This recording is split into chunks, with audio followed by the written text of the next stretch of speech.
इसमें समझना यह है कि हमारे कर्मों के अनुसार हमारा जो प्रारब्ध निश्चित हुआ है, तो कर्मों के अनुसार जो प्रारब्ध निश्चित हुआ है भगवान शंकर की शरण ग्रहण करने से वो उसको बदल देंगे।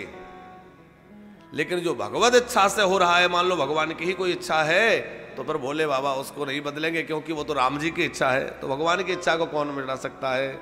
इसलिए हर इच्छा बलवान, भगवान की इच्छा बड़ी बलवती है।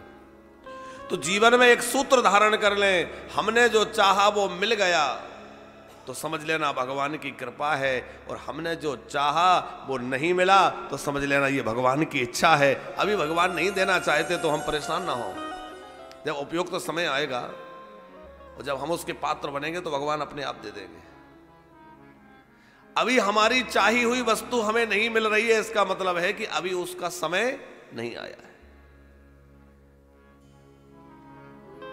तुलसी जस भवतव्यता तैसी मिले सहाय, आपुनि आवैता है पही ताई तहां ले जाए।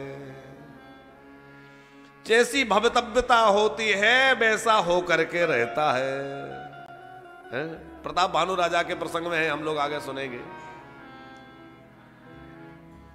तो भवतव्यता का मतलब है भगवान की इच्छा जैसी हो उसको कोई नहीं बदल सकता। भगवान चाहते हो उसको कौन बदलेगा? लेकिन प्रारब्ध के अनुसार हमारा भाग्य सुनिश्चित हुआ है और हम भगवत शरणागत हो जाएं तो भाग्य बदला जा सकता है।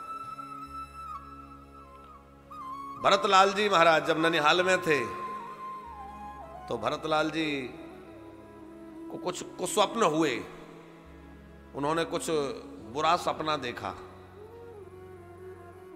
तो वो रात्रि भर जागते रहे स्वप्न के बाद और भगवान का भजन करते रहे, और अगले दिन विप्र जीवाय दे बहुदाना। लेकिन अयोध्या में जो घटना घटने वाली थी वो टली नहीं।